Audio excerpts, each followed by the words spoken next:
Hello, everyone, and welcome to Why Postliberalism Failed, episode number 4. This time we have a special guest, none other than Professor Kevin Vallier. I kind of mispronounced and pronounced it correctly there. I caught myself saying Vallier. It's Vallier. I get asked a lot, and I've been giving people the wrong pronunciation, so I feel very bad now. He is a professor of Curses. philosophy at the University of Toledo's Institute for American Constitutional Thought and Leadership. His interests lie primarily in political philosophy, ethics, philosophy of religion, and philosophy of politics and economics, commonly abbreviated as PPE. He is author of 4 monographs and 5 edited volumes and over 50 peer-reviewed book chapters and journal articles. His most recent book is All the Kingdoms of the World on Radical Religious Alternatives to Liberalism. And in this book, Vallier explores these new doctrines, not as lurid oddities, but as though they might be true. The anti-liberal doctrine known as Catholic integralism serves as Vallier's test case, yet his approach naturally extends to similar ideologies, such as Chinese Confucianism and Sunni Islam. And so obviously his research interests overlap greatly with the subject of this podcast. So with all of that preamble, I want to welcome him to the show. Yeah, well, thanks for having me on. You're a kindred spirit, so I was very happy to do it. Well, so the reason why we have you on is that we have a few things that we wanted to talk about. There's the subject of guilt by association in thought. There's also the subject of your book itself. We were specifically interested in the chapters on Catholic integralism describing the philosophical problems that you see with transition, stability, and justice. I always forget stability. I don't know what it is, but I remembered this time. I shouldn't have said anything. And then also the fact that this area of research that we've all been working on, which seemed to many people as extremely arcane, is now very politically relevant in a way that surprised none of us. I leave it to you, Professor Vance, Professor Vallier. I'm about to quit on you, man. Oh no, he's gone. Vance. We paid him all this money to book him, and now he just takes Yeah. off. Professor Vallier, where do you think we should head? Well, so since this is why postliberalism failed, let's talk about your project first, because I think you're trying to talk about a range of views that aren't necessarily integralist in character. You'll talk about integralism, but then there seem to be some people that are kind of like half on board. Right. I don't think, for instance, Pat Deneen is a full-blown integralist. I don't know if how much he cares about that. He might be full-blown, but he's definitely the paradigm Catholic post-liberal. So the book that you're working on, you're trying to show what happens when people put these ideas into practice historically. And there are many, many historical works that proceed in precisely this way, partly as a critique of the doctrine that they say whenever it's put into effect creates problems. Everyone knows that there are versions of these arguments that are true, right? So, there's a common conservative critique of Marxism that, look, every time you put Marxism into practice, people starve, there's tyranny, and so on. And so just imagine a Marxist were to say, as some do, well, that's not really fair to Marx. Marx didn't like Stalin. Marx would have been horrified by Lenin and Mao. But we don't consider that guilt by association because we think there's something intrinsic to Marxism, like internal to Marxism, that its failures in practice reveal, right? Exactly. So how do we distinguish between like what would be a bad guilt by association argument and then like a good, what we might call like a identification argument or something like that, right? Now with Marxism, it's pretty interesting because it's a system of political economy. And so it makes predictions about how the world operates. And what people, and particularly some of the people you were debating, don't understand about post-liberalism and also integralism is that it makes predictions about how things function. Right. And so they're already in the game of saying, well, if you put here's our view. If you put these things into practice, here's what will happen. So So that's going to be pretty important. I mean, and it's also the case that if this is going to be like a truly Catholic view, and so it's going to be grounded in natural law is supposed to tell you about human tendencies and the tendencies of human societies. So if post-liberalism is grounded in natural law, it better be the case that, like, when you put it into effect, at least all else equal, things are better for people. Their well-being increases or something, not a utilitarian maximization thing. So that's the first thing. And I think we all agree on that. We wanted to get that on the table. So it's still just on analogy with Marxism doesn't work when it's in practice, and so it's probably false. Same thing, post-liberalism, it probably doesn't work because of look at every instance that we know about it being put into practice, so it's probably false. Like there's nothing fallacious about that. You just have to kind of work through the structure of the argument for people who do think it's guilt by association.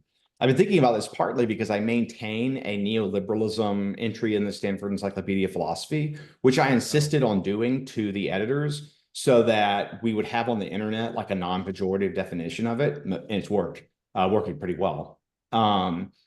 And, you know, I read all of these books that were like, they initially looked like guilt by association. They're trying to say, oh, look, neoliberalism is associated with X, Y, and Z. And then you have like those slavery historians about capitalism. And then they say, oh, look, you know, capitalism's always was slavery. And there's not a clear connection. In that case, I was like, oh, a lot of this is guilt by association. But then I started to think, well, but I mean, it doesn't have to be. So that's how I think about your argument. It's also going to be relevant to chapter 4 of my book on transition, because I actually have my own account of why transitional issues or implementation issues are going to go bad. And that's why we should doubt that integralism is true. So like in your debates, you were arguing with philosophers, and philosophers just like to say, well, what is the principle? Is the principle true or false? Whereas no one in political economy would think this your style of argument is necessarily problematic. It's just philosophers' tendencies want to define things on the page and be like, okay, is this true or false? So, you know, y'all are operating much more like people steeped in a tradition where the descriptive and the normative are not so far apart, right? What happens and what ought to be are kind of closer together. Anyway, yeah, so that was kind of my thought. Oh, yeah, that's right. This is why we have you on, and this is why your book is so important, is because what it does is it creates that philosophical bridge between the ideas articulated by these objectional figures and then the policies that are implemented by regimes that accept them. And so it clarifies that you have issues of transition, stability, and justice, and we'll talk about what they mean. And it just so happens I wrote this section of the chapter the day before yesterday, so it's all rattling around in my head. Very good, very good. Yeah. But an example of this would be from the debate we were having with people like Ed Fazer and Brandon Warmke is that Bonald, or someone like Bonald, Louis Voulot, all these figures who understood liberalism to be wrapped up with Jewish emancipation, right? So when they talk about Enlightenment liberalism, they're associating Enlightenment liberalism with Jewish emancipation. This is not incidental to the ideas that they're arguing about liberalism. It's not that they're in their private lives, they see a Jewish person and think, oh, I don't like that person because he's Jewish. It's that Jews should not be free, according to people like Bonald and Foulot. And then regimes that emerge, like Vichy France, that put Jews on train cars to Nazi Germany, they do this because they've inherited these ideas from the thinkers that they're trying to implement. And Charles Marat, who was sort of the contemporary figure that was inheriting Bonald and these types, was frustrated that the laws in Vichy were not rigorous enough. And so it's not a guilt by association. This is an intentional formation of ideas that transfer into regime. So you know, there's sort of 2 points to add here.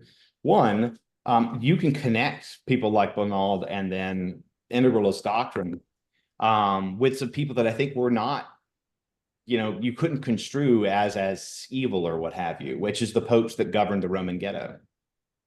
Right. And who made laws for it. And so you had popes saying, well, you know, should we segregate Catholics and Jews in prison? Should we force Jews to go to mass? Should we force Jews to distinguish themselves by wearing yellow clothing? That was papal idea. And in this case, you know, you can't just like pawn them off as though they're some anti-Semite, because if you look at the deliberations of the popes, they're not anti-Semites exactly, but they are engaging in mistreatment of the Jews systematically based on how they understand their political authority in the papal states. Now, you might say, oh, that's only for the papal states. Nonetheless, it's actually a pretty good illustration. There's a couple of good books on the Roman Ghetto that I had read. And the reason for this is the idea that Jews, because they are especially resistant to assimilation, are especially dangerous at undermining homogeneity of belief. Right. So that's why you had to crowd them in. That's why you had to silence them. That's one of the reasons you had to coerce them. So for instance, you had the Hall of Catechumens, where if there was a Jewish person who got baptized so they could get out of the ghetto to feed their family with a better job, they could be hauled back in because they're at least the Spanish would call them conversos. So they were people who were the baptized. Moriscos in Spain. That's right. They eventually expelled them. Yeah, and so the problem that Jews pose for post-liberalism is saying you can only get a post-liberal order. I'm going to talk about why they call it post-liberal order and why order is so important to them later. If it's a systematic tendency of the view to say, look, everyone's got homogeneity of belief. That's true of liberalism as well. All we're saying is we should have homogeneity of this particular kinds of true beliefs, and then things should go better in general. And yet you see, like, even the most holy of the integralist, if there are integralist rulers, St. Louis, directed by the canon law, burned 20,000, I believe, Talmuds in Paris. It was a crime against conscience, the likes of which is very hard to replicate. And even if it wasn't, I mean, what's interesting also about that is that it's culpable conscience. Mm-hmm. So they have to say, well, look, we have to have freedom of conscience in principle, but like these people are guilty because, say, they heard the gospel and didn't agree. Here's another example of something that is good to trace philosophically, which is Suarez. You know, Suarez says, look, you can't directly coerce beliefs. But you can indirectly coerce people to believe, because you can put them in environments where they're educable or communicative. And so he says, look, you can't force Jews to become Christians. You can't forcibly baptize them. What you can do is force them to go to mass so they hear the gospel. And the practice at the time was oftentimes you would have a Jewish priest, someone who converted to Catholicism but was Jewish. So you kind of box Jews into that. But that's like, I mean, Suarez is the greatest of all the integralist thinkers. Like, I mean, even greater than Bellarmine, and greater than Aquinas, not overall, but in terms of what he had to say about political philosophy, because Aquinas has not got a systematic political philosophy in comparison to, say, his ethics or metaphysics. You know, if even like the leading intellectual is saying, well, look, if you follow the ideas out, this is what would be justified. And then y'all say, oh, look, it turns out that the things that these folks say would be justified and that are motivated to do is actually what's explaining behavior. And this is the argument with Stalin and Lenin. You say, actually, Lenin was steeped in the literature. He was a Marxist theorist working out the transition issues in Marxism. And oh, look, the person who understood Marx's writings top to bottom, in and out, as deep as one could, was a monster and did monstrous things, right? And there was no way for him not to be. Yes. See, and that's what's critical. Because for instance, I mean, the reason you get the new economic policy there is because the quick collectivization of farms caused mass famine, so much so that there were donations of food from countries all over the world, and Lenin had to back off and allow there to be local farms. And you might think, well, he didn't want millions of Russians to die unless they were monks or priests or whatever. He didn't want like ordinary people to die. He didn't cause mass starvation on purpose right at the beginning.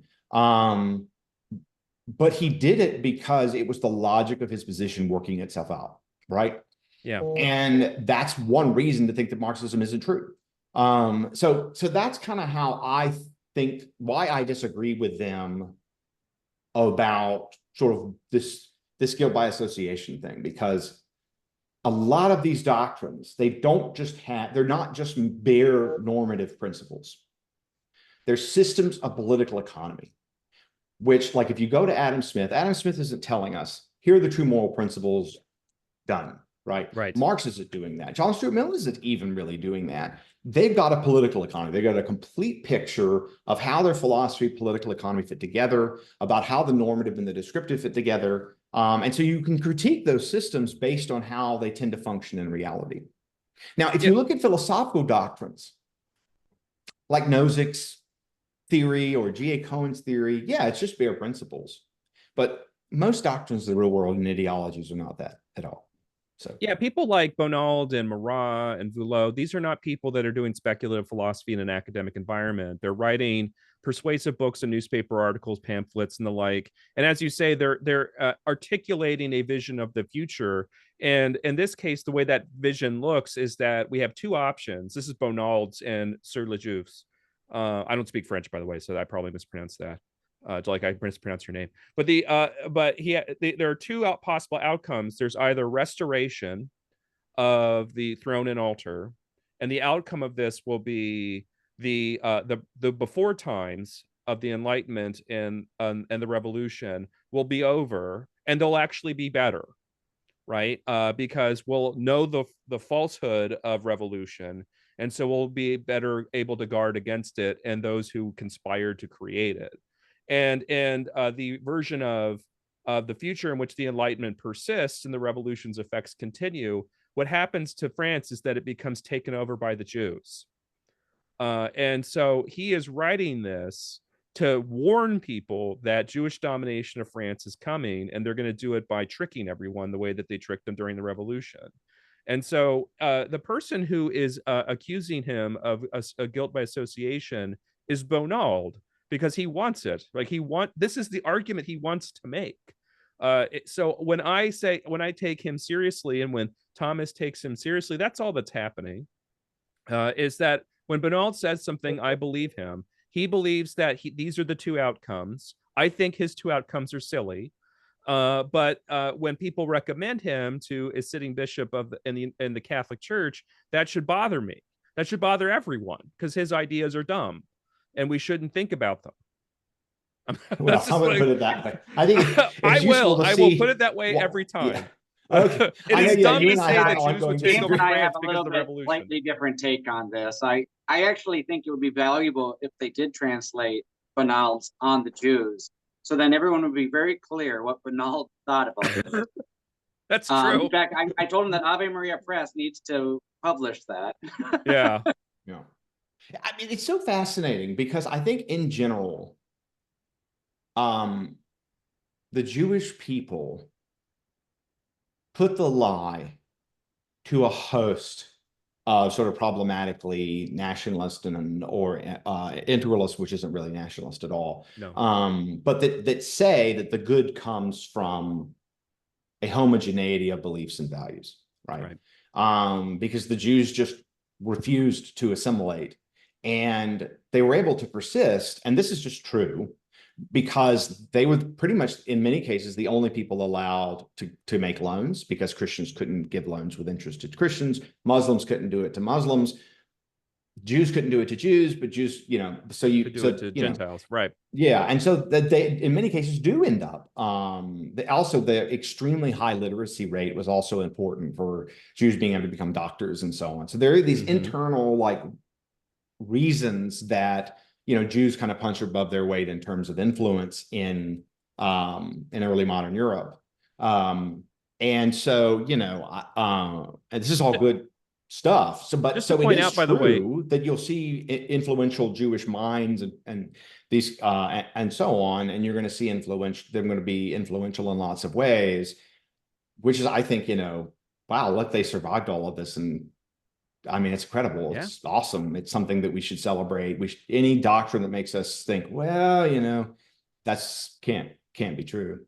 I'm sorry to interrupt. I just wanted to say that this is a feature that you see in a lot of sociological and political science literature, which is that organized ethnic minorities create much higher levels of social capital much more quickly. And so they're actually able to coordinate more easily with each other and therefore benefit. And the Jews are a classic example of this, where they're under intense pressure, right? And so all the incentives drive them to cooperate and to form this kind of network. And it's the same as, say, like Chinese minorities in Indonesia.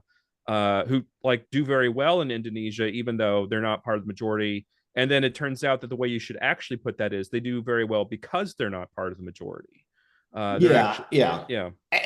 And Mark Hoyama's book, he's an economic historian and one of the best out there on persecution and toleration, where he's trying to explain like why in the high Middle Ages did people start burning heretics and stuff like this. It's a really interesting book. One of the things he points out is that one can make the empirical argument that Spain stagnated in part because they expelled the Jews in the population. So if you have a doctrine and it says, look, here's how you get the best outcomes, you need homogeneity. And then in practice, you see this group that's incredibly determined to not have that be their future, right? Then that is actually an indicator of the falsity of the view. Now, of course, I think many of the people just bleed straight into anti-Semitism. So if you go back further and you look at the popes governing the Roman ghetto, who I don't think were anti-Semites, although some of them were, I think.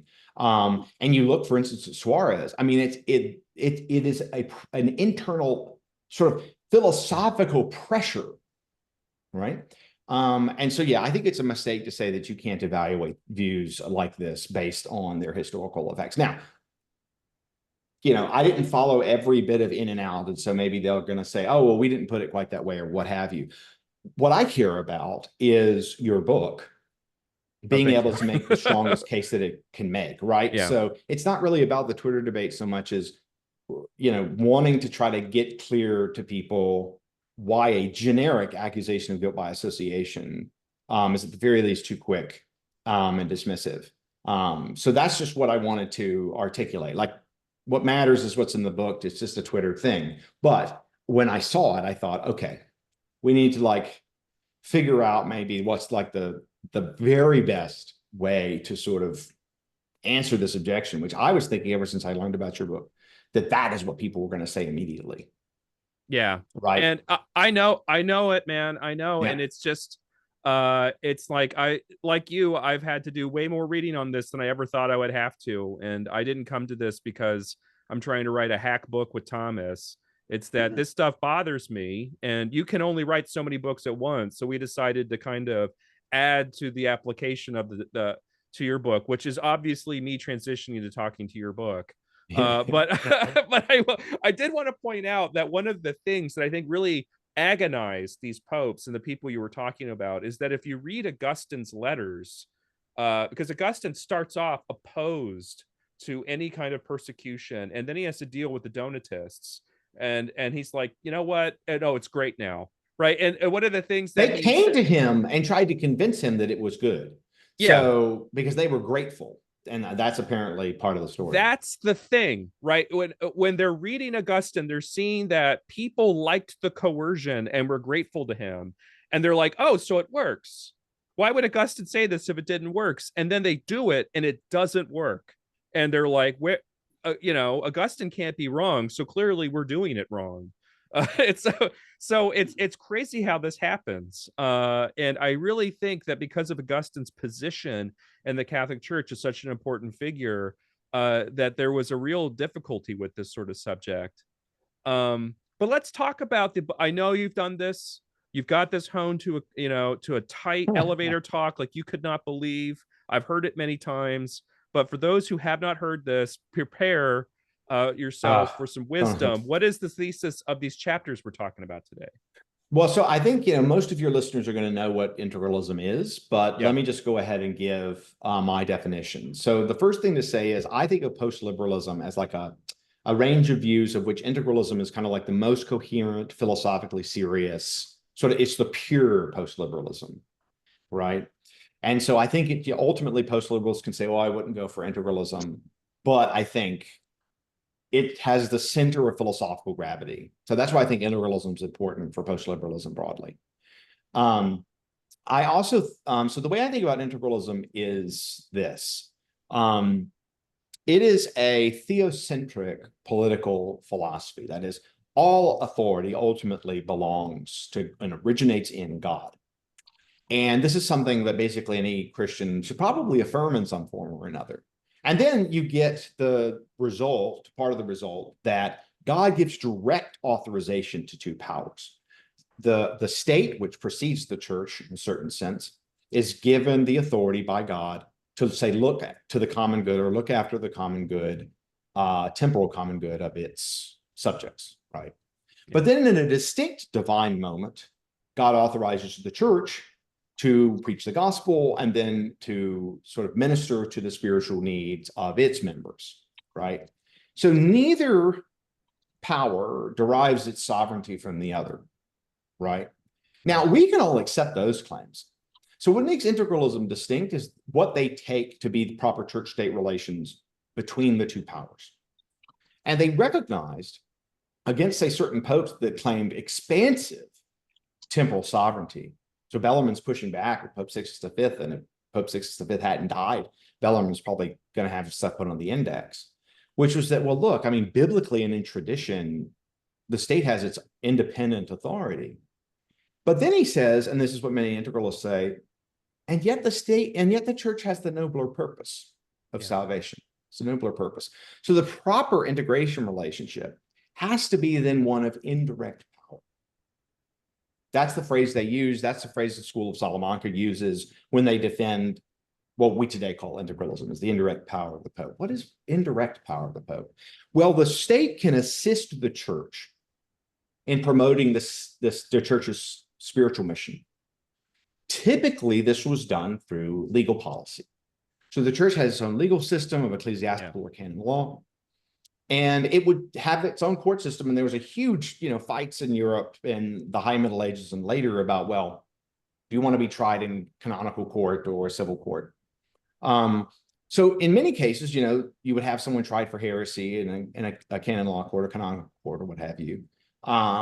They would be found guilty, but all that could be done to them was that they would be excommunicated.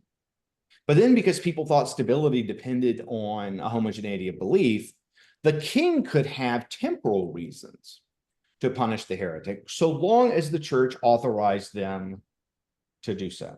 So in essence, what the indirect power is the state, or rather the church, deputizing the state to help fulfill its mission, such that the civil law backs the canon law. Right. So the idea here is, in a modern situation where you have anything being able to make sort of big laws, right, big groups of legislation and so on, is that if it concerned matters of their spiritual mission, the church would authorize the state to form policy that helped to advance its mission. Now, that's kind of limited in the following sense. The church can't say, oh, look, people need to eat to go to mass, so here's how to run an agricultural policy, right? So there was always this question about, well, what can the church authorize the state to do exactly on this view? But what I take integralism to be is it's two propositions about what many Christians share about the original authority and purpose of the two powers. And then this claim that the proper integration relationship is that of the indirect power of the Pope. Now, this leaves a huge range of diversity of regimes. You could have integralist democracy, integralist monarchy, integralist capitalism, integralist socialism, big state integralism, small state integralism, integralism with a city-state, integralism as a whole nation of hundreds of millions of people. But that's what I would say. Any regime that is integralist of those varieties would count as integralist when it constitutionalizes, explicitly or implicitly, the indirect power of the Pope. That's integralist. Okay. So now we go to the critiques. I give two arguments in favor of the view, but in the book, I give a couple arguments against it. And this is, that's some detail, but this is a bit more complicated because a lot of people didn't pick up I was doing what I'm doing in the book. So they just saw the graphs and freaked out. That's what happened. Well, yeah, but they don't really understand how PPE researchers make arguments. And I think I could have said a little bit more about that. What I thought, if I put the graphs in the technical section or whatever, that would just be enough. But so I've read enough that I saw it and I was like, oh no, why are people complaining? This is great. Yes. Yeah. This is great. Now I don't have to read the argument because I could just look at the graph. This is how political science. Yeah, well, you're a political scientist. I would put it there for people that process things visually and mathematically better than just verbally. Okay, so one of the most interesting things about integralism's revival, partly in the 19th century, when Pope Pius IX was in a position of kind of re-articulating it in some respects, is that it freaked out a whole bunch of bishops in other countries because they were really worried that this would give states an excuse to persecute. And so Quebec Archbishop Dupanloup developed this distinction between thesis and hypothesis. And thesis is like the very best regime. It's like the perfect regime. Like, what's the best regime? Hypothesis is more like how the principles or whatever get applied in the real world. So Dupanloup says, oh, no. Like the syllabus of errors, or Quanticura, that is, and its appendix, the syllabus of errors, that's about the thesis. Right? That's about the ideal. It's not about practice. Right. Apparently, initially, Pius IX didn't really like that, but eventually he begrudgingly accepted it, partly for just the practical reasons that I know you're all like Catholics, but like I think he was a little rash at times. No, I agree.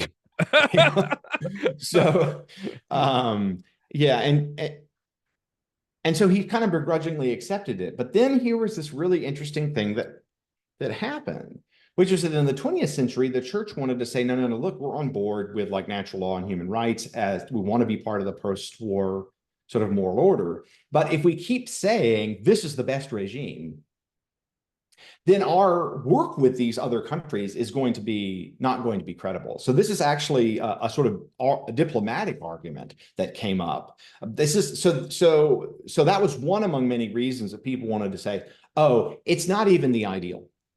And this is a big deal to Maritain. So in The Man and the State, particularly in I think it's chapter 5, Maritain was an integralist when he was much younger, in his book, The Primacy of the Spiritual. And what he says is, well, okay, so there are these moral principles I adopted before, like that there's this primacy of the spiritual principle, that the church sort of has this greater mission to try to influence the world and has its own political authority. But I misapplied it. It only manifested itself with a kind of papal relationship or indirect power when we were in a different historical logic that he calls a sacrilege, just like non-pluralistic, for instance. But then in the secular age, you can accept the same principle, the primacy of the spiritual, but it just applies differently. It means that the church should use non-coercive authority and its teaching authority and its moral authority to move societies towards a true morality and true religion. So it's the same principles, but applied to what he called the secular age, not an atheist age, but sort of the age where you have a huge amount of diversity. Okay. And then he says this, and this is super important, because this is how he got integralism partly out of hot water and isolated it historically, is he says, look, it's not that integralism was ever wrong and always and everywhere wrong. It's just that there's no trans-historical best regime in Catholic social thought. Like if you ask the question, what is the very best Catholic regime? Maritain said that question had no answer. Murray also argues this, and quite subtly, where he says, well, look, let's specify what the thesis is. Like, is everybody Catholic in the thesis, or 99%, or 60%? How pious are they? So he argued you couldn't say integralism was the best because it radically underspecified the community for which it was at. And so you can't say it's the best regime because that's actually going to turn out to be incoherent. So they weren't trying to say integralism was always and everywhere wrong. That wasn't what they want to say. Murray says we must abolish the thesis-hypothesis distinction in Catholic social thought. He's explicit about this. Okay. Yes. So he is. And I want to. I wanted to point out that you mentioned Pius IX, and this has been scratching in my head. That the thing that I went to immediately, and this really does show that often these disagreements among academics is very discipline driven. Like I hear this and I'm like, but Pius IX's syllabus of errors and Quanticura are not about the theory. All right. They're about Italian unification. All right. Like they're about they're terrified that a restored Christendom is being made less and less likely because of the thing that's been unleashed in Europe. And so the reason why he's panicked is that he's going to lose the Papal States if the King of Sardinia keeps marching on Italy. So this is one of the reasons for the abolition, right? Is that the attempt to establish these ideals were always already not really about the ideals. So Yeah. people become preoccupied with things that are actually not relevant to the original subject matter of Pius IX's work. Right. But what's interesting about the integralists today, Tom, and I'm a huge fan of Tom Pink on this. I have a lot of serious problems with American integralists, but Tom told me recently that it really is a thesis claim. It really is a kind of ideal theory that may have no purchase at all in the real world. What I wanted to do in the book, because people weren't doing this, is argue against integralism as the thesis. Give them that this is the ideal, and then let's see what's wrong with that. Because y'all can argue, look, when you put this into practice, here's what happened. But I wanted to take them on under their most favorable conditions. Right. So I spend some time in the transition chapter. I say, okay, look, you've got an ideal, and you want political ideals to do stuff. Like they're supposed to help you say, like, what's the best regime? How do we get to the regime? How do we rank imperfect regimes in terms of their value? And so it's going to be an intrinsic part of any ideal, if you really like ideal theory, that it gives action guidance. It tells you how to approach it. Like it's a weird ideal that's like, don't approach the ideal. Like it will be bad if you approach the ideal, like basically always. Right. So what I wanted to say is, okay, so one way, so the three arguments are ways of stripping attractions of the thesis away, just peeling them off in 3 steps. Okay. The first step is, I think, the peeling off that matters to most people, but that integralists could say is like the least important thing. But nonetheless, it's really important. So on my view, with the transition argument, and here we look at a host of writings of Adrian Vermeulen. So, it isn't just his article, Integration Within. You have to read the Relevant to Distinctions piece, which is in an integralism reader. And so it's meant to be, it calls integration. It's meant to be a story about how to build integralism. So I kind of lined up these 12, 13 pieces of writing, and a pretty clear transition story comes into view. One is that liberalism is going to collapse. 2 is that you want a group of integralists who could understand the thing to form a kind of remnant. 3, you want to put them in positions of power in like the judiciary and the administrative state. And then there's various analogies with sort of Old Testament figures who were involved in who were, Jews who were involved in other regimes. And then they'll survive the collapse, and then they rebuild, because on Vermeulen's view, much of the apparatus of the modern state exists by necessity, like the military bureaucracies, but they can be shorn of the ideologues. So you can have a sort of ideologically barren administrative state. And this view this view of his is straight from Meist. Meist has in reflections on France this line about how it will only take 4 or 5 people to bring back the king once all of this is over. Yeah, he's quoted that bit from Maistre. Yeah, in fact, he recommended Maistre in an interview in First Things with Pat Smith. He just says, like, read Maistre here. So but what's important about that is that Vermeulen's kind of the best institutional theorist that the integralists have by at least one order of magnitude. Like he's in the board. He's read Mansur Olson. That's one of my favorite things that he wrote was the thing when he was back at Post-Liberal Order. He wrote that thing about the lack of imagination among the critics of integralism. Right. And he talks about Mansur Olson. I think he likes Frank Knight a lot, too. So here's the thought, and just to get across to the listeners, is that, look, if anyone was going to come up with a halfway plausible transition story of any integralist ever, it was going to be Adrian Vermeulen. Absolutely. Right. So that's one reason I focused on these pieces. So basically, what I want to say about this is that if you have a society that's anything remotely like a modern liberal democracy, the only way to transition to integralism is to violate Catholic moral teaching itself. So that's a very important part of the argument. You might not say, oh, it's really hard to get there. That's not the argument. The argument is that the only way to get there is to violate Catholic moral teaching, because you have to suppress pluralism in ways that violate human rights that the church authoritatively teaches we have. And so if you have an ideal, a Catholic ideal, that is telling you that is saying this is the best, but you have to violate dogma to get to the best, that's going to be a reason to think integralism is false, right? Yes. I think the true Catholic ideal shouldn't tempt you to sin. Okay, that's a weird. And it's also the case that, and this is, I think, what Fazer missed in his review, which was that I was giving an argument from the road of a variety, like The Road to Serfdom in Hayek's great book, where he says, look, the socialists are going to face a problem because only way to put their view into practice is to adopt means that they would never adopt.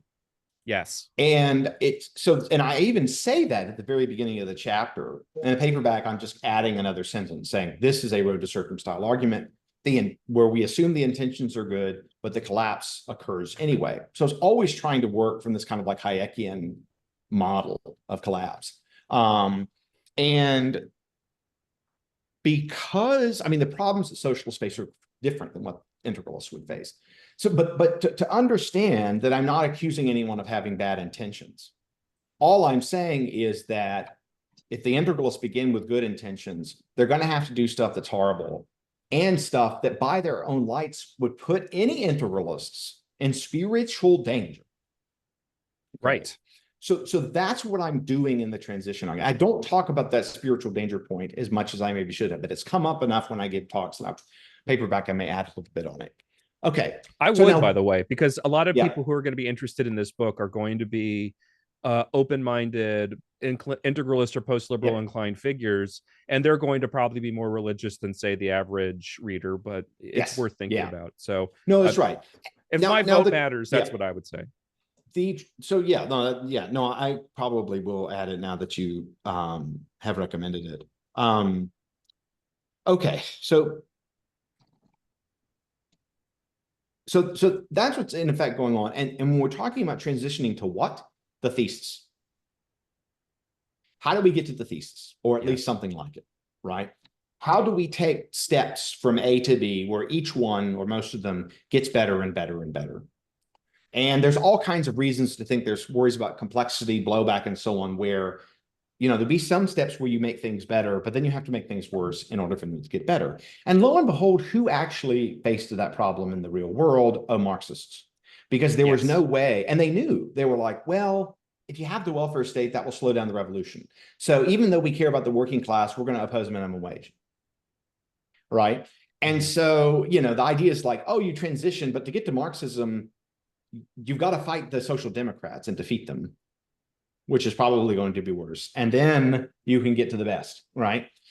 Maybe Marxists can say, oh, we have to make things worse before they get better. Catholics can't say that. Catholics can't say that. Oh, we have to produce the common good to get more of the common good, right? That's just not how Catholic moral theology works, right? And so what you imagine happening is if you have a society where people are mostly literate, where, say, communication costs are very low, where there's a fairly sizable non-baptized population, as there is going to be in any society that we could see probably going forward, in part because there are low communication costs and literacy, because it's easier for them to develop their own ideas. You have societies that at least broadly think that we should have voting, like for state policy. So this isn't assuming that these societies are in the grips of liberal ideology. It's just like, okay, like if we're going to transition to the thesis, where do we begin? We're going from point A to point B. Point B is the thesis. Point A is what kind of society? And then I list this. Not liberal necessarily, but it has certain sociological features in common with liberal regimes, like majority rule. Okay. And like so the Marxist, one of the parallels with Marxism is also the what's called the hermeneutic of suspicion, which is it's not transitioning well. It can't be the theory that's wrong, and we're not bad people. So clearly there are enemies to the party or that are collaborators against the regime. And this is why when I was talking about this sort of stuff that we were talking about in the first section of the podcast, people were like, well, what about Marxists? And I was like, well, actually, a lot of the reactionaries and the Marxists both have this same hermeneutic of suspicion, which is the explanation for why it's not working. And this is why transition as a subject matter, I have to admit, when I saw this chapter, I did not appreciate it when I first read it. And it's really worked a number on me since I've read it, which is that this is such a huge problem. And I don't think I've quite seen it applied this way. So I'm sorry to interrupt. I just wanted to throw that in there because you keep making parallels to Marxism, and this is, of course, the problem with deficiencies and transition. Yes, exactly. And so, you know, I go through all these problems. Like the church has tried to depose a number of kings. They've never tried to depose a prime minister. So what happens then? Because like if the king's letting people, you know, it's a famine, most people aren't literate, they're sick a lot of the time, they're worried about whether they can eat. You know, then you can have your Game of Thrones between, you know, the High Sparrow and you know, the person, the king sitting on the throne, right? Yeah. So I forgot about the High Sparrow. That was a great character. Yes. So, you know, you have this conflict, and a lot of people kind of don't know who's in charge. They don't care. They got to eat. They're sick, you know, whatever. There's famine and plague and whatever. But if you have a society where, you know, that's really not a problem, it's much larger. The interactions between people are much more complicated. And you have majority voting, and you have to say, look, most people voted for this person, but they're out because they're heretics. Right? We're gonna depose them. Right? You have to do that, because integralist democracy, the problem with democracies, encourages disagreement. And maybe you like that, maybe you don't. But then you can bring all the political science literature about how much worse human rights outcomes get when you don't have democracy. And you know, it's amazing. I talked to some integralists and they were like, well, here's how we think about regimes. Aristotle said blah, blah, blah. And I'm like, no, we have social science. Decades and decades and decades of it. And Aristotle is awesome, but political science has advanced in the last 2,300 years or so. So we know a little bit more than he knew, a wee bit. The one that always gets me, and look, you're not going to find more of an Aristotle fan than me, is they're like, well, you know, monarchies typically are more virtuous. Because and I'm like, huh? First, it's not really Aristotle. Aristotle says it's the best regime would be monarchy if the monarch was always virtuous. But then again, what's the parameter for the virtuous city? Right? It's tiny. Yes. Well, it's not this large democracy you're talking about. Right. And the issue of size is important for economic reasons, because the bigger it gets, the more likely the system is going to be what we call a complex adaptive system, which means not just that it has lots of parts, but that those parts have feedback relations, which makes policy prediction basically impossible. So, you know, the very best problem past the polis is way too much for an absolute monarch, which is why that as a regime failed pretty rapidly. Right. And so what I also wanted to say and add this, because there's this additional point that most people were saying, like, you didn't emphasize this enough, like it's the best point. So Brad Lewis was telling me this, which was, look, the transition problem is much worse on the church side than on the state side. Because not one of the 5,600 bishops in the Catholic Church today are integralist, or at least openly so. You just have to guess. And think about all how the ways the church would have to change to do this, right? Like, you would need integralist bishops to sort of like migrate into the College of Cardinals with non-integralist popes. You would need, at the papal conclave, the cardinals to say, well, we're integralists, but there's all these other things we care about in a pope, but we're going to vote for the integralist one, or the best candidate along the other dimensions of evaluation is an integralist. You got to do that. Then you've got to have an integralist pope who says, let's go. Let's do this, okay? There's a state, let's say, that's transitioned, and it's ready to submit to the pope, which that's already crazy town, right? And because they have to also submit to some degree militarily to the Vatican, which, you know, so you have to get a billion-person church in the exact right state at the right time, because if the pope starts saying, well, you know, we've got to bring back, you know, restrictions on Protestants, so they're going to become, in effect, non-culpable criminals, okay? And when you think about this applying to anyone who's baptized, I mean, immediately anyone like the Jewish community or Protestantism, particularly Black Protestants, are just going to say, well, look, we're going to die to stop this regime. Like, we're going to die for this. This is like when you die for something. And that's the transition problem, because now the church Yeah. is authorizing the murder of people, Yes. and it's not supposed to do that. That's right. So yeah, and so you got this problem with the church side where, you know, the integralist Pope would say, oh, we can't do that, so we can't do integralism. So even if the Pope is an integralist, okay, and so, you know, you don't just have to mess up the state, you can mess up the church. And so when you put those problems together, it's just completely ruinous. The thesis misleads. Okay, so that's the first problem. The thesis misleads. That's that's going to be tattooed on the inside of my eyelids.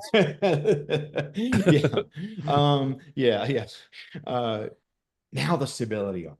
Yeah. Now, this was the one that drew the most on economic modeling. It was the one I knew people were going to make kind of the least contact with, but it's also the most important. Because look, what's the Substack where they all write? Or at least used to. Post-liberal order. Right. They talk about order. Order. As opposed to freedom. Because that's freedom doesn't matter. No, they mean that an integralist society is a unique equilibrium. Right. But that's what they mean by an order, is that it can course correct and maintain itself in being. Because like if you look at, for instance, what Pink says, it's like a regime isn't integralist. It's going to inevitably decay. So he himself thinks that integralism makes political economic predictions. That's really important for listeners to understand, is that Pink, who's the very best of the integralists, says, if you depart from integralism, you should expect, you should predict that this is what happens, which is something else should say in the book, I think. That integralism is a theory of order. It isn't just a normative theory. It's not just normative. It's a theory of order. And so if you want to critique integralism, you could say, oh, look, transition, who knows, maybe God will grace us or whatever. But if it's not even stable, if it tends to undermine itself with its own internal dynamics, it doesn't matter if transition is on the table. It also doesn't matter if the regime is unjust, because if integralism is not a moral order, it's false. And part because it's a theory partly of the content of the natural law. And then just to point out, Oh no. So what I want to just connect what you're saying to episode 2. Yeah. Because episode 2 was about the conspiracy theory to explain why these regimes fell apart. And so the stability question is often stipulated to be an issue of collaborators from the outside. And that otherwise there would have been no instability. And by redirecting the blame to these figures, what it does is it takes the heat off the Game of Thrones you were talking about, which was intense everywhere all the time, even before the Reformation. The idea that the throne and altar were in some kind of harmonious thesis and relationship is kind of an act of willful forgetting. And so the stability issue really matters, because it's the one that it's the one that they have the least account for. Not only that, but let me make it even harder for them. Okay. Well, I made it easier for them in one way, so I can make it harder for them in another. The main way I made it easier for them is my model isolates the church. It just assumes that the church makes good decisions. Because once you allow in flaws in the papacy, you get to a bidirectional principal agent problem, which is what you saw historically, right? The Pope wants to control the king to get policy X. The king wants to control the Pope to get that's precisely what happened 30 or 35, say, years after St. Louis. Philip the Fair and Boniface VIII are trying to destroy each other, right? Bidirectional principal agent problem. And if I knew that was in the model was going to be too complicated. So I just isolated for that, which is incredibly charitable for them, to them. Okay. Now, when they talk about order, they're not talking about any order. They're not talking about an order of conquest where you keep people afraid and you destroy them, right? The moral order of integralism is not supposed to be ruled by fear. Here's what's supposed to happen. Think about the integralist claim this way. Suppose you had a stable society that understood and recognized the requirements of natural law. It was an excellent natural law state. The integralist says that society is going to collapse because of sin. Because of sin, without the church's indirect power, is more likely to take hold and create confusion and pluralism and so on that will undermine its ability to do its job. And you're not just going to have pluralism in the citizens, but you're going to have it in the state officials. Okay. And so it has to be what I call a moral order, because people are internalizing natural law. They're acting from the true morality. This is promoting the human good. People see it as such. Because the church, by imparting grace to the regime, is combating the destabilizing forces of sin. And so you can develop a model on which, and you can call it like a grace rate, right? Like, to what extent does grace heal our knowledge of natural law so that order comes from the heart? Yes. Right? Versus the effects of sin and the ability to get confused about natural law, creating instability. So I grant them, and this is crazy to grant it to them. The graph is extremely charitable, because I say, look, they can engage in policies, coercive policies, that will create more improvements, that will create more stability. And then I say it as diminishing returns, like that each policy is a little less effective than the previous one. Why? Because they're smart enough to know which policies do the most good and are the most low-hanging fruit, which of course they don't know. So the reason the graph looks like this is because it's diminishing returns. I'm saying it knows how to pick the very best policies to keep integralism stable, and then it implements them in order, which is nuts. No one knows that. But that's why I did the graph. I wanted to make clear like how much I was granting them. So y'all can sort of, I think listeners could see, like, I give them like a crate. So basically what happens is, if you have a kind of sin creating pluralism dynamic, and you have a grace kind of healing dynamic, can you find a sticking point where grace is sufficiently out in front of sin that the regime will survive? So the first regime, the first graph, was a section, or rather a shape, that is the set of equilibrium states for the integralists. It uses coercion in the right ways and combinations with grace that stabilize the regime as a moral order. So that's a set of equilibria under extremely favorable grace values and extremely favorable sin values. The more plausible you get about these things, that curve is going to fall below the level of homogeneity that you need for integralism to be a moral order. And that means a set of equilibria, that is the set of post-liberal orders, is empty. Okay. Yes. So that's what I'm trying to do with the graphs, is I'm saying, okay, look, like, it's if you're this charitable, there are a set of equilibriums that will, that you could reach, but it's very unlikely that that set has even one member. So that's what's going to stability arguments. Integralism is not a moral order, and so it's false. And every integralist understands that because order, and they don't mean a modus vivendi, that they're committed to the claim that a regime, an integralist regime, should be like ceteris paribus, like the most stable. And the result is, you look at the medieval regimes, this is just false. So in essence, even if you could get to integralism, you can't stay there. And if you can't stay there, it's false. So there's a great, I got to find the article, and I guess we should start doing show notes, but there's a political theorist named Bonnie Honig, who I'm not sure where she is, but anymore. But at the time when I read this and she presented on it at UVA, was NYU. And she had this great paper she did on miracles. And it was Schmidt and Walter Benjamin.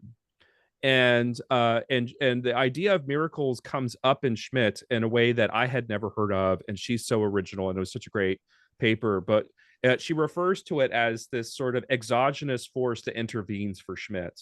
And this is how grace functions in the stability argument for integralists, right? It is an exogenous factor that turns people into different people so that the regimes fundamentally change. And this is supposedly why liberalism also falls apart, is that they have no resource in order to do this sort of thing. And hence why you need the remnant to operate as collaborators to reintroduce grace, and why that regime will then be better than the one that came before it. That as a stipulation is incredibly hard to defend because there were already regimes like this, like Louis IX, Why did his fail? Right. And if we're not going to do the conspiracy theory, the answer has to be that he lacked grace. But he's a saint, Kevin. Yeah. Yeah. Yeah, he should have been able to grace the populace, but although, of course, there are many reasons he couldn't. But the By the way, relationship... Boniface canonized him, Boniface the Eighth. That's very strange that he did that. Why would he do that? He obeyed. So yeah, but yeah, so that's what's kind of going on in the stability check. It is the most complex, but I say everything hangs on it.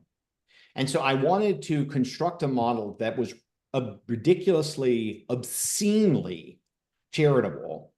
And the response from many people was like, well, look at this graph. Like the whole point of the graph is to say the state can solve knowledge problems over and over and over and over and over again. Right. Yeah. Look, I mean, like, why? Look at this. They attempted to assassinate Donald Trump, and the state was way ahead of it. Right. They were on top of that.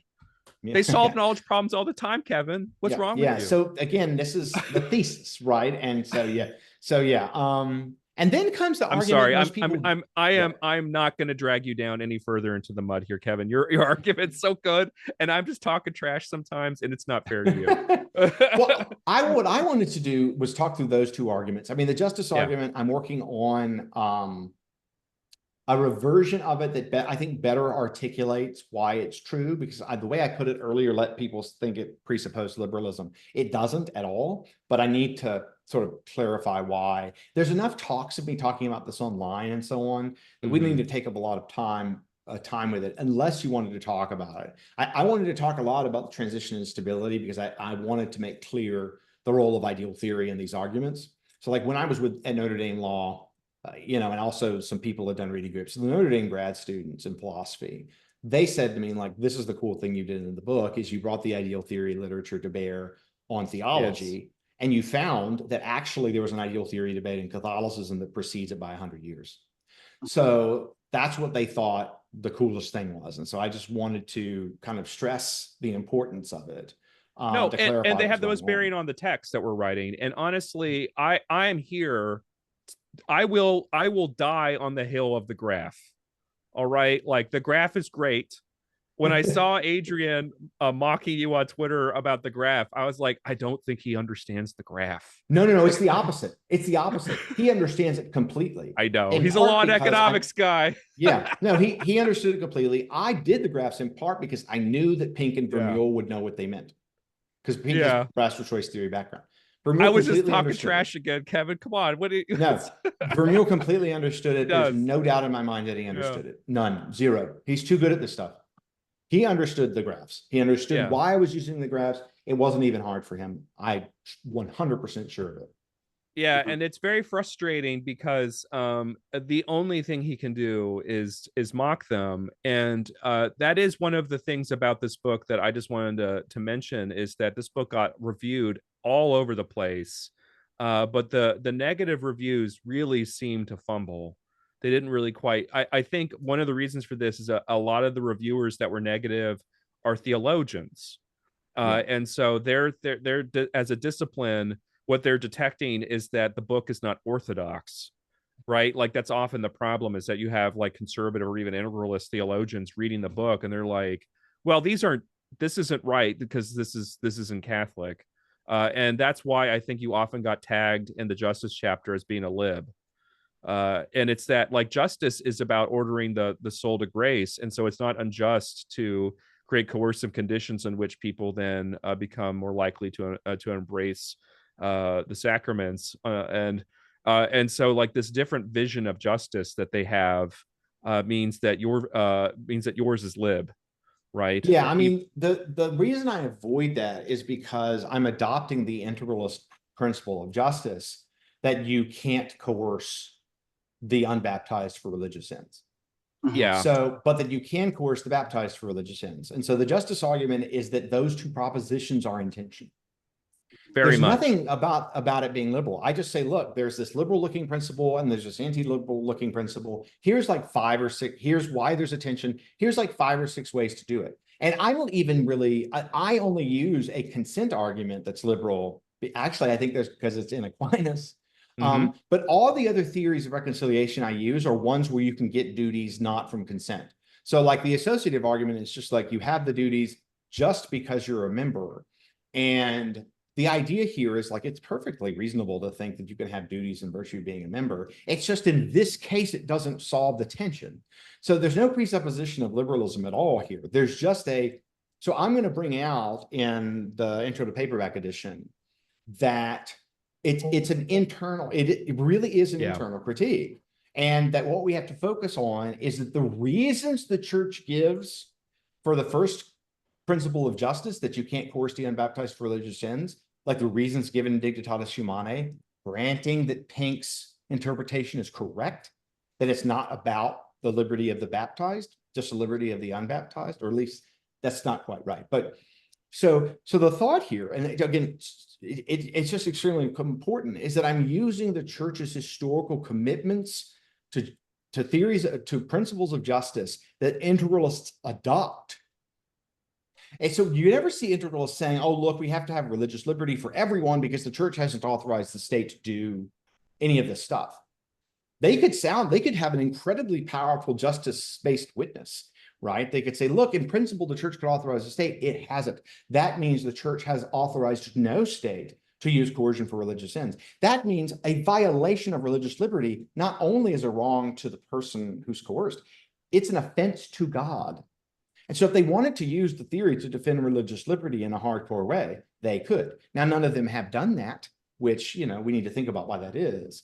But that nonetheless, I mean, you could make a real go of it, but that's because it is a principle of justice, right, in Catholic social thought, and it has been for centuries, that it is always unjust to coerce the unbaptized for religious ends. It doesn't mean you can't coerce them to follow natural law, but that's different.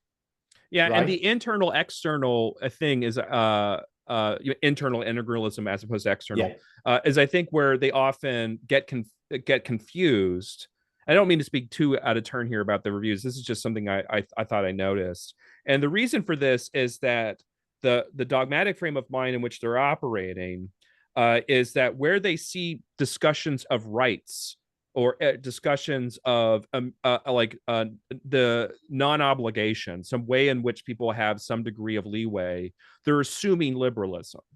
And the reason for this is the fixation on the need to obey the church as like a paternal figure that habituates you to the good.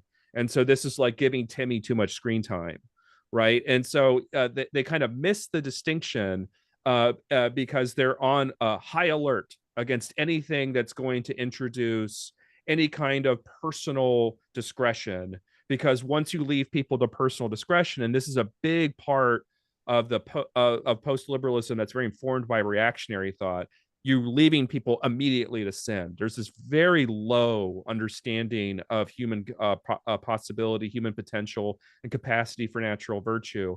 Any personal discretion will be them to sin. They'll all become libs.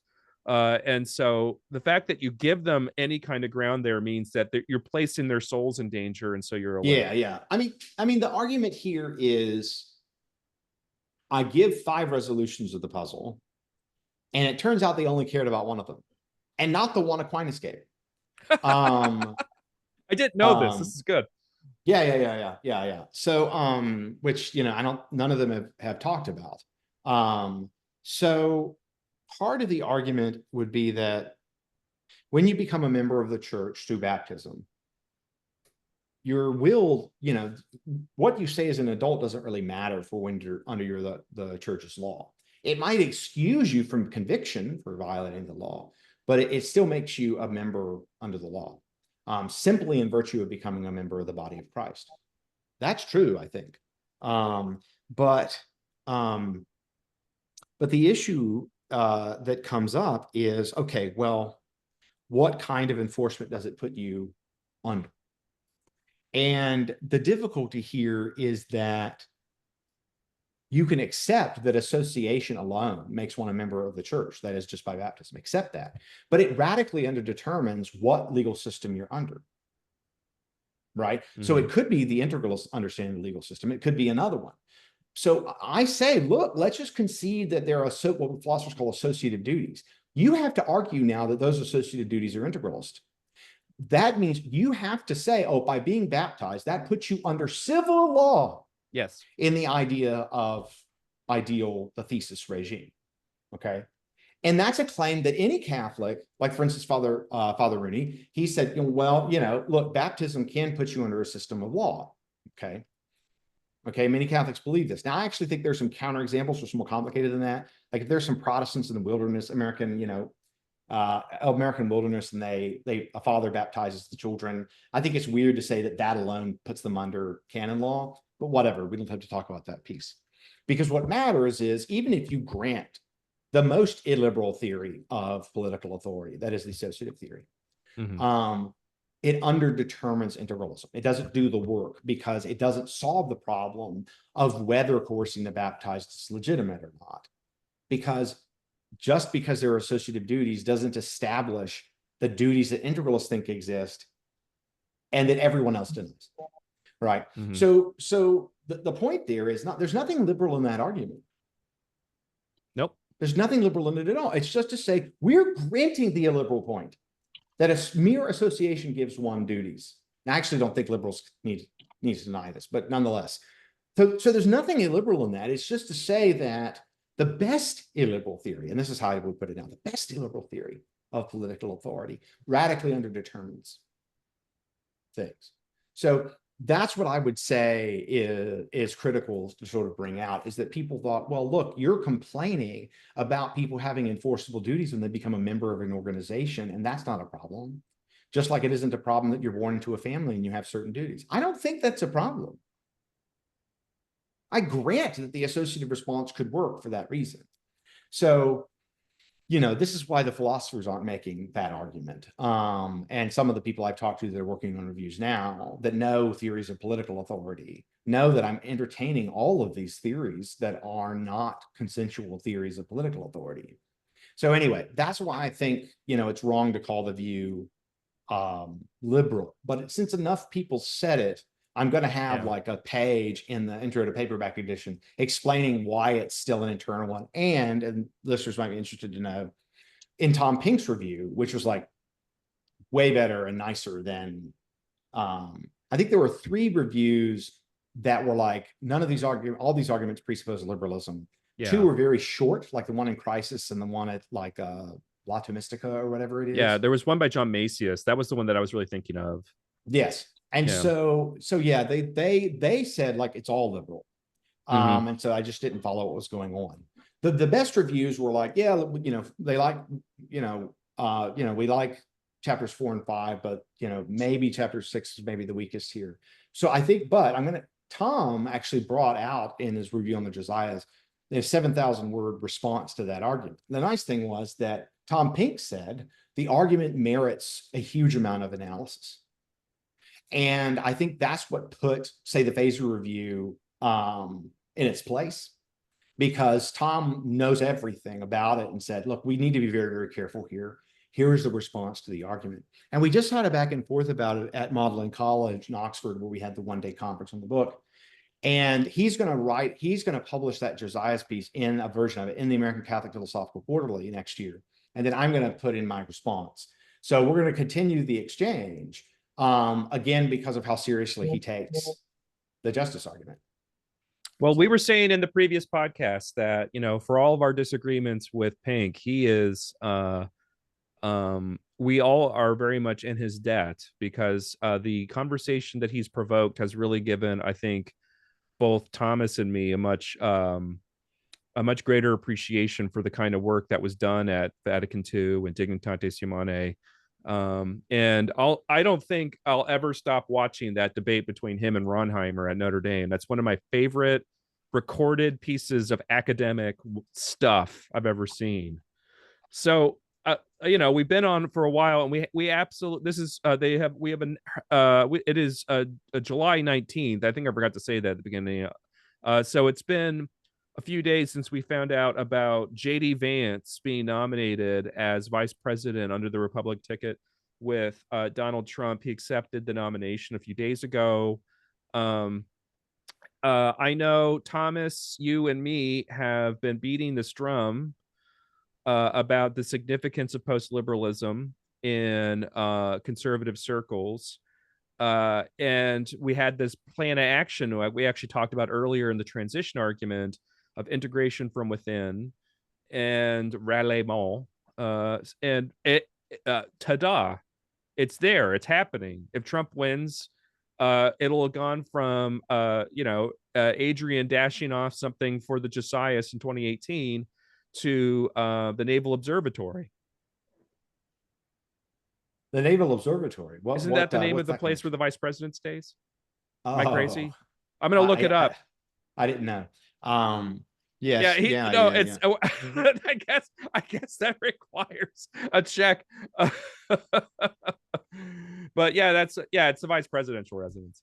I see. Yeah. Sorry guys, I'm an Americanist by training, so like I just assume, of course, where the vice president lives.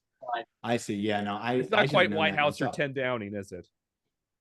Right. Wait, is that where his office is, or what? That's where the vice presidential residence is called the Naval Observatory.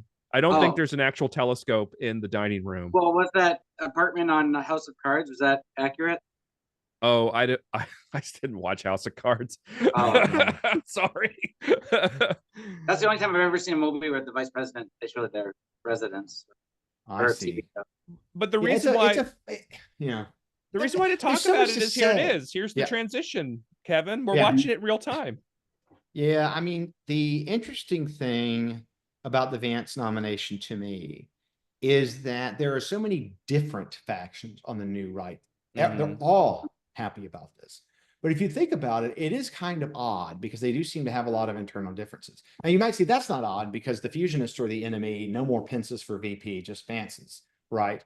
So that's, I think, one reason that they're happy. But this is one of the things that happened with them in the first Trump administration, which was they were all like, this is going to be great. And then it went the way it went. And then they were at each other's throats within a couple of years. Really about 4, but we've really seen some catastrophic conflicts for them.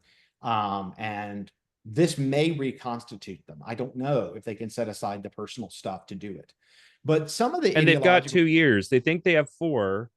Yeah. But after that midterm, man, Trump better be doing a lot of international flying around and doing conferences because the lame duck 2 years are going to be really frustrating for people that are expecting integration from within. Yeah, it's gonna. Yeah. So I think the interesting question for Vance is, I think probably, I mean, he's identified explicitly as a post-liberal and a Catholic, right? And he knows integralist theory is too smart to not know it. And he spent too much time with people who advocate it. He's a Yale law student too. It's not like he doesn't get it. He knows what it is. No. So the interesting thing to me is the connection to post-liberals and then the connection to Silicon Valley. Yeah. Now, I know that he worked for Thiel. Yes. For Peter Thiel. But what I want to understand is why the secular, actually, is Thiel a Christian? He's probably some weird kind of Christian, maybe because of Girard. Yeah. So there's some kind of like underlying thing. So like if you look at Trump's proposal on AI, like Trump and Vance aren't going to regulate it at all, which I think is one of the reasons they're getting support from the tech world, because these guys are trying to build what I regard as a digital golden calf over there. I mean, they're essentially trying, they can't do this, but they're trying to create an artificial generalized intelligence that is one with its own plans and goals, right? And so they don't want to be regulated at all, in part because I think that Sam Altman, for instance, thinks that you watch him, it's like, we're creating a new form of cognition. Like, I didn't even understand that. Like, they think it's important to give birth to a new intelligent species, one that is silicon-based. I've listened to enough of them. It's really wild. And if there's anything less post-liberal, it's the idea that a computer is a person. Or can be a person. You start baptizing my computer and it shorts out. But you know who says this, who raises the technical issue, is Dugan. Oh, no. Yes. And his first mention on the podcast, not his last. So Dugan says, here's the problem. The progressive, they think you can change gender or sex, but the transhumanists think you can change anything. Yeah. And so Dugan is saying, okay, look, this is a huge problem. And yet, I think this is so fascinating. The post-liberals, have they ever criticized large language models or AI? Have you seen it one time? There's a the radical critique is technological implicit change. in why liberalism failed. The continental conservative tradition was incredibly worried about technological change. Bonald freaks out over the Industrial Revolution. They cannot, because you can't get the agricultural throne and altar back. Yeah, and this is something that post-liberal, who's completely anti-integralist, Michael Hanby, is also really concerned about, is that liberalism produces a technological society, and technological society takes a certain kind of control away from people. But and the leading Hanby's much more influential on Deneen's Why Liberalism Failed than what's happened since. Yes. That's why he has an anti-technological throughway in there. So it's interesting that you have these folks that are saying liberalism has the wrong philosophical anthropology, and yet they're in this weird kind of quasi alliance, and I think, with people that have like the most liberal philosophical anthropology that one could possibly have. And so, maybe just politics makes for strange bedfellows, and that's all it is. But now, correct me if I'm wrong, isn't there some connection between Peter Thiel and Curtis Yarvin? Well, there is a connection there, though Yarvin, I think, intellectually is like kind of past his prime, so to speak. So I'm kind of less worried about that connection, because I'm just saying that Yarvin, he's a sort of reactionary, he's a monarchist, anti-liberal. He wants a monarchy. He wants some sort of, so maybe the whole integration from within thing is where of a super administrative state, an executive, like. But then Vance starts saying libertarian stuff. Yeah. Imagine no Congress. Like that's. I mean, maybe that's where they all have their connection. Yeah, because Thiel's not a fan of democracy. My analysis is, this is more of a James analysis maybe, but which is that it's a rent-seeking story. So the post-liberals, I think, because Vance got a lot of money from Thiel, and his Senate basically bailed him out. Yeah, him and McConnell. Yeah, and I think that is the connection in part, that the post-liberals, it's very urgent to establish a post-liberal regime. These self-deceived tech overlords will help us. Thiel maybe shares a few of our ideas, but we can deal with that. And then the tech people say, like, well, there's these weird post-liberal theologians and stuff, and they're not wrong about everything, but it's whatever. We just don't want people to stop us building AI. And in general allow us to engage in the kind of technological progress we want to. And until I started using large language models, I just thought that was the right way to go. But just today, there's a new open source LLM that was created that's supposed to be better on all the benchmarks than GPT-4 or Claude Sonnet, which are the best ones. And you know what it was done, and this is a little complicated for the audience, but I really want to make clear what's going on. It was trained entirely on synthetic data. Now, what that means is, that's weird. Okay, so this is crazy because people were saying it couldn't be done. The thought is, here's why the LLMs will be dangerous. You train it on all the text that's on the internet, right? And that's all human produced text. And you get glue in your pizza recipe. Yeah. So you can't make more progress because you've already scraped the internet for all the human produced text, right? Right. And so the thought was, you can't train an LLM on synthetic text. That would mean it could produce its own text and then make itself smarter based on making stuff up. The new model is based entirely on synthetic text. Wow. Entirely. Yeah. And what this means is recursive improvement.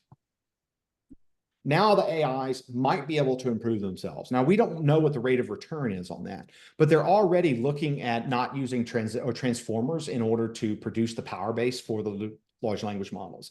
To bring down the cost of it, I've seen some stuff here about it, the cost of running the LLMs at the same level of sophistication, bring it down by about 1,000-fold.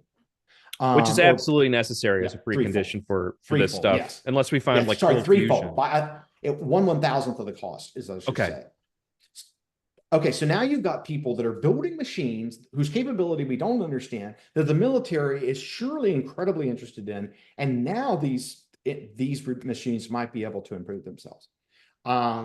This is something that should terrify any post-liberal. Like any post-liberal, when they're saying ban porn, they should also be saying these tech overlords are like some of the most dangerous people in the world. Like, that's actually what I think. I mean, they do interesting stuff, but they've revealed their religious desperation to create and not to let anyone slow them down. And so that's another thing I'm interested in about post-liberalism, because they should be reviving this critique of modern technology in a way that I've almost never seen. And I actually think that's one of the most important, surprising things about them. So we'll see what happens. Yeah. But I think Vance is completely on board without, I could be wrong about this. So we'll see. Yeah, There's but I just want to throw that out. Anti-Baconian thread to why liberalism failed, and it has vanished. Yeah. And I had not thought of that until you just brought this up. Handy's still talking about it. In fact, we're going to meet next week to talk about some of these issues. And yeah, it's the anti-tech thing. It is everywhere. Dugan and Hanby's a good guy. I mean, like, but Dugan's a fascist. So I don't want to associate them at all. But they can agree on one thing and it not affect Hanby.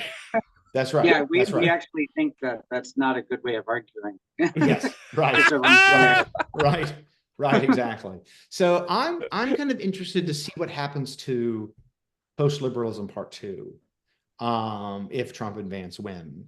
My sense is, here's my guess, I'll just predict. The post-liberals will get kind of revived energetically early on in the administration. Then they'll start competing with the other factions for Vance's ear. Yeah. But since they can't get along with each other, they're going to be one of the least effective factions. And that's my hope, right?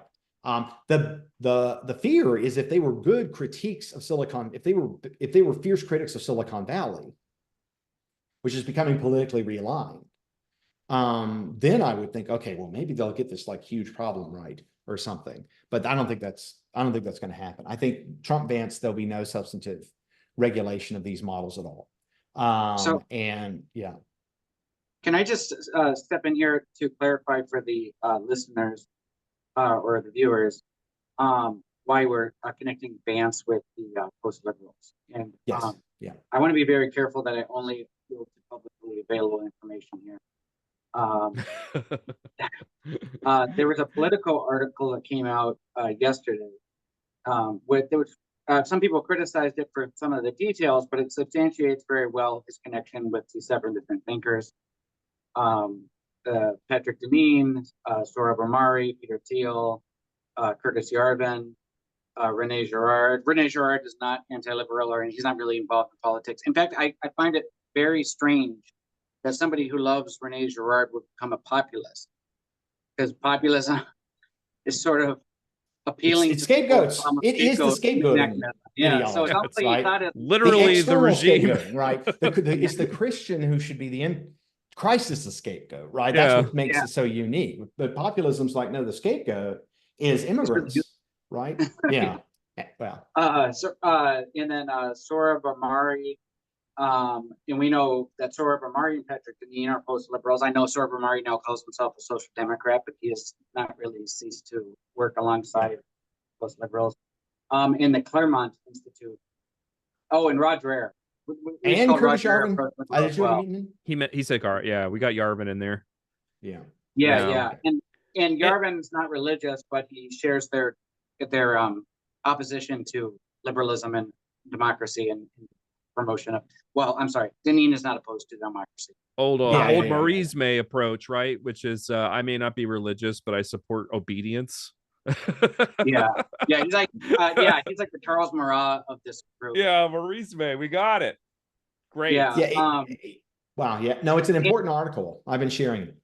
And then one of the quotes that they take to establish the Deneen connection was he was at a Deneen event for the book Regime Change, and he said he identified him there as part of the quote post-liberal right, and he said he views his role in Congress as quote explicitly anti-regime. And then Stephanie Slade in another article drew some quotes from him in YouTube videos where he was talking about how we need to fire bureaucrats and replace them with Trump loyalists. And that's very much in line with the sort of integration from within model that you find in like Adrian Vermeule. So that's shout out Stephanie Slade on that one. She's great. It was fabulous reporting. But notice Vermeule is not on that list. Yeah, I noticed that he's not. Yeah. I think it's because Vance is inconsistent on the administrative state. Because on the one hand, he wants to clear it out and limit it. On the other hand, he wants to use it as long as it's there. And so I think, Deneen has not, it's just not, I think, in his nature to say, except for one very weird time in that co-authored New York Times piece, but anything admirable about the PRC, like, in China, Chinese Communist Party. He might sell it a civil. Yeah. I'm sorry, though Vance did say that he wants to use the administrative state to punish our enemies at one. I mean, I got to find that quote. But that's right. That was but Vermeule's vision is much more expansive, right? Like the administrative state is actually a moral order, because what it does systematically, instead of just being rent-seeking, it's actually, as it grows, moving toward a more and more morally principled approach to regulation. That's a big part of what made him well known. As being the center-right guy to say the development of the administrative state is actually a rational and moral process. And so it could do all kinds of things better than the alternative institutional arrangements. Vance doesn't think that.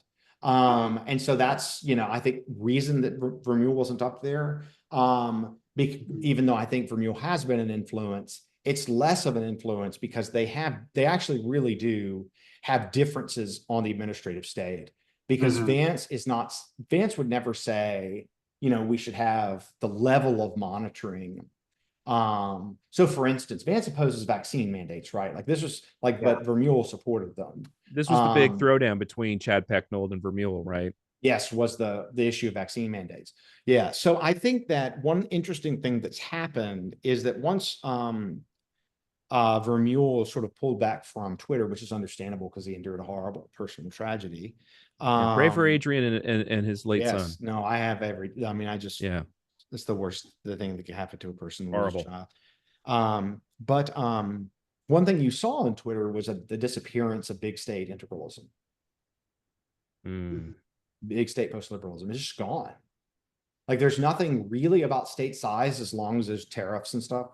You could have a relatively small administrative state that was just good at one or two things, right? Like owning the libs or what have you. And Vance, I think that's what he wants to do, is win these cultural war battles. But that doesn't require a gigantic, near omnipotent administrative state. So I actually think that Vermeule's vision is actually less widely shared than I thought it was, which actually is a good thing. Although you do find in Sora Bramari's Tyranny, Inc. and in Gladden Papin's writings on corporatism, they borrow from Vermeule his argument about coercion being a zero-sum game and how there's no real. Oh, and that's another thing we found in these new articles about Vance. He denied that there's any meaningful distinction between the public and private, and that's a very much a public post-liberal. That's the left, the far left. That is exactly right. But it's also a post-liberal move, and Vermeule makes that argument is sort of central to. I mean, it involves something of a fallacy, but I don't want to get into that now.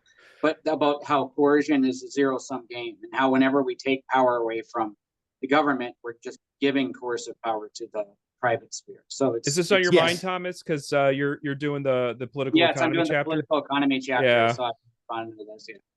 I think this. Yeah. Go ahead. Oh, I think this is which of Vermeule's books talks about, well, conservatives are too worried about having too much law, but they're like equal problems if you have too little. And so I don't know if that's law's abnegation. I was going to say that, but I've never actually read that book entirely. I read the introduction and the reviews, so I don't comment on that book very much. He has some genuinely interesting stuff. This is one of the reasons that I took on and decided to sort of like work out with the different pieces he's written, because I think he has an obvious way of fitting them all together. For liberalism's fall, the administrative state endures, and he's got a whole argument that it will endure. The military and technological bureaucracies, however, can be swept away from ideology. And here's one argument that he could make that I was really surprised by. Actually, the collapse of the Soviet Union is a pretty good argument that that's at least possible in the 20th century, because the Russian state changed in lots of ways, and it did shrink in some ways, and it get more corrupt in some ways, but it was also way less tyrannical. But there still was a sense in which Marxism lost its intellectual purpose, and so it was able to be recolonized ideologically.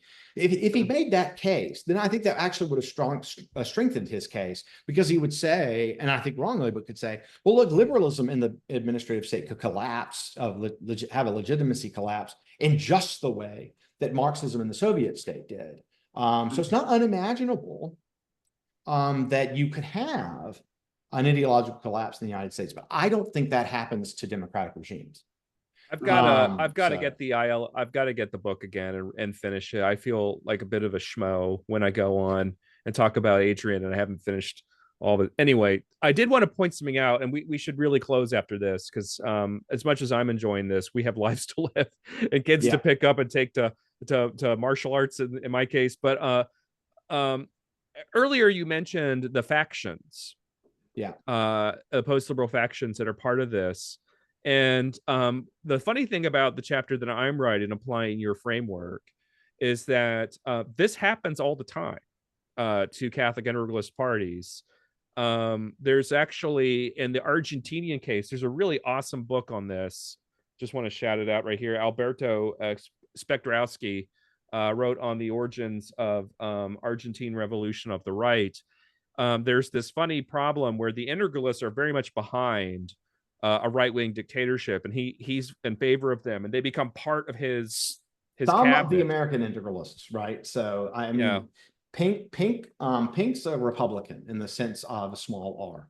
Right. No, I'm talking about the parties in Argentina. Yeah. I'm not talking about like Thomas Pink. Thomas Pink would probably flee. Actually, he would probably be arrested because he would defend the Falklands. Yeah, Kevin, we've been very clear that Pink is not really in that tradition of reactionary thought of the 19th century. He really just you should see Sebastian Morello's documentary or whatever with Pink, where they talk for like 2.5 hours. It's on YouTube, and Pink actually says, I do not think that the liberal state is any fundamentally different from other kinds of states. There are many minuses to liberalism, but there are many minuses to other kinds of states. And he says this is where he differs from other integralists, because he says, look, the problem is the fall is the fall.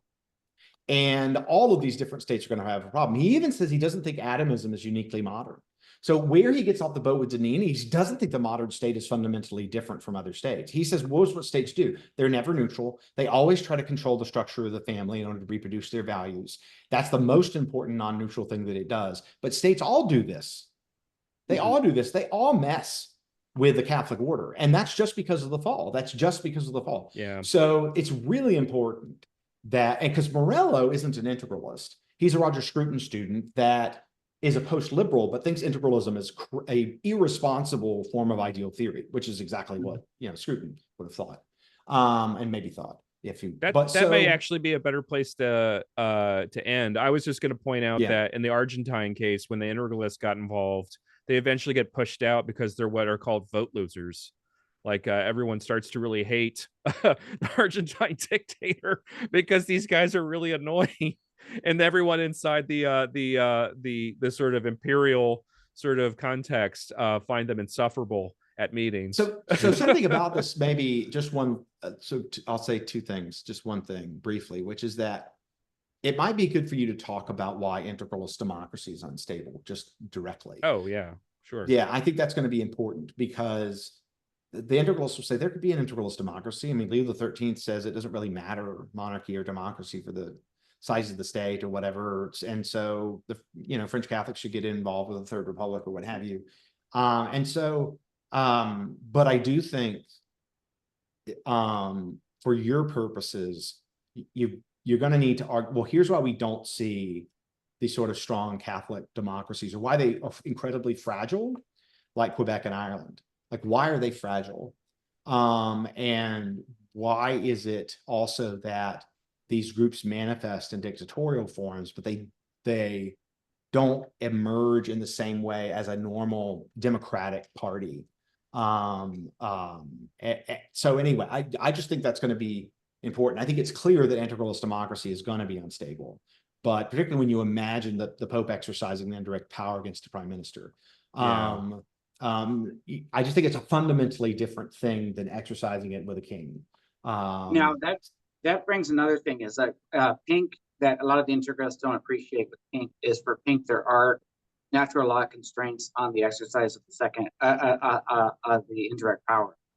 So he only thinks that he thinks it would be unjust for it to exercise it on Protestants because they're not plausibly culpable for not recognizing the Pope's authority. Now, similarly, you need a regime that's constitution actually allows for the exercise of the second or the indirect power. That's right. Otherwise, it would be enacted against general justice on the part of the authority who is being told to exercise. Absolutely. That's absolutely true. And I wish integralists, for their own sake, would shout that from the rooftops. Mm-hmm. That's right. There's so many things that they could do to make their position look stronger, and they don't do it. And this is, I think, what leads people to think that they're only in it for power. I've never made that accusation. I didn't even really take it that seriously for a long time. Sorry, James. But I was just like, well, maybe they have to be for real or whatever. But the fact that they're not defending themselves, they're not trying to advance the ideas, they're not putting their best face forward, suggests they're in it for other reasons. I don't know their hearts, okay? I'm not trying to judge it. All I'm trying to say is there's just a lot of cool defenses of their positions that they could pursue. They just don't seem to have the interest or energy to make these arguments. I mean, they could say there's a transcendent right of religious freedom because Dignitatis Humanae is a policy change. It is announced to the world, no state has our authorization to coerce the baptized, and you can't coerce the unbaptized anyway. It's one of the strongest, and Pink says it's one of the strongest Christian defenses of religious freedom that can be given, because violating religious freedom wrongs the individual and wrongs God all at the same time.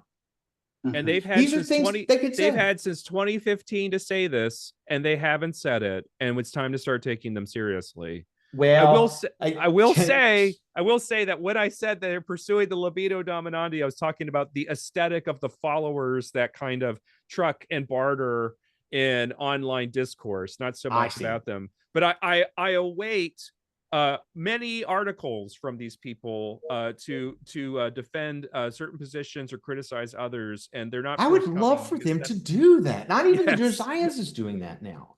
I'm so like, Josias is less relevant too. We could also, I mean, if y'all, we've got to stop, but but I'm trying to stop and now I'm doing it. Yeah, it's my fault too. This is too damn interesting stuff, but we'll have to have you come back. This will be a I'd love to come back. Listener. And I'll be a manuscript reader of the book, because I want to make it as strong of an argument as I can. But I think also that the interesting thing here to me, intellectually, is that y'all have the Dark Maritain thing, like the Maritain with the red eyes. Yeah. And this was actually something that Pink said to me, is like, for practical politics, that Maritain was pretty much there, except he was too optimistic. So his way of kind of approaching politics, in terms of, yes, the primacy of the spiritual, but that's exercised differently in modern societies. So all the integralist principles are there, the moral principles. It's just that they're cashed out differently now. It doesn't mean you adopt liberalism. These are, illiberal principles, one might argue, but they have a different kind of application. And what was interesting about Fazer, who, I've had a tremendous amount of respect for a very long time. I met Fazer when I was 19. And he recently said at Post-Liberal Order, well, you can give a post-liberal defense of democracy and markets and and constitutional rights. You can give a post-liberal defense. So he's just saying, look, you can trace out a path from post-liberalism to American institutions. I bring that up because, I think that y'all could also say, like, okay, there are these attempts to trace out it going in nice directions, but they don't work, and here's why. So I think it's going to be important to address that as well. Yeah. And very importantly, American clergy and a lot of the most important Catholics to operate in the United States never made any attempt to do this because they thought it was dumb. And it's not. It's part of the country is Protestant too, so. Yeah, that's right. And honestly, one of the things that makes living in the United States as a Catholic very very liberating is you're not held down by this sense of an ancestral past in which the church somehow had a superior role. But for most people living in countries like that, that ancestral past is actually a problem, right? They're trying to get out of, and that's the liberalism that's getting critiqued. But what you get with places like, especially because the Irish Catholic experience was so positive, they finally got to do like actual public organizing and party organization, and which they couldn't do under English domination. That they actually embraced Republican government and understood themselves as a minority faction, often with very sizable political leverage, but as a minority faction, they were actually pretty schooled in Republican institutions. And there's a way in which Catholic integralists today just aren't. And it's weird to read what they have to say about what we were describing earlier as transition and stability issues, because they're completely detached from the operation of politics. And it can be sometimes very frustrating, because when you explain this to them, what you get is, well, of course, prudence is important. And I'm like, no, this isn't a question of personal virtue. This is a question of how institutions work. And that is well beyond the prudent statesman. But we will have to have you on again, Kevin. This man, you know, I could do this all day. Probably you could too. Actually, I know you could. Thomas certainly could. So we're gonna wrap it up here, y'all. I hope you enjoyed this. I hope you enjoyed all my mispronunciations. And I'm still, the offer is open to the people who complained about Thomas's mic. Please start a GoFundMe and fund his new microphone. Get me some no, the problem is the headphones, James. It's the headphones? Yeah. Okay, we got the headphones. I could use it. I bought them though. I could use a ring light because I got a shadow over here. But go ahead and take us out, Thomas. You're the one recording. See ya. All right. Well, we look forward to what's our next episode gonna be, real quick. Well, did you want to do political economy, or should we start doing the cases for applying Kevin's work? Oh, awesome. Well, I look forward to it. And that will appear. We'll drop that one next Monday. So, all right, cool. All right. Have a great one, everyone, and thanks for joining us, Kevin. Yeah, it was fun.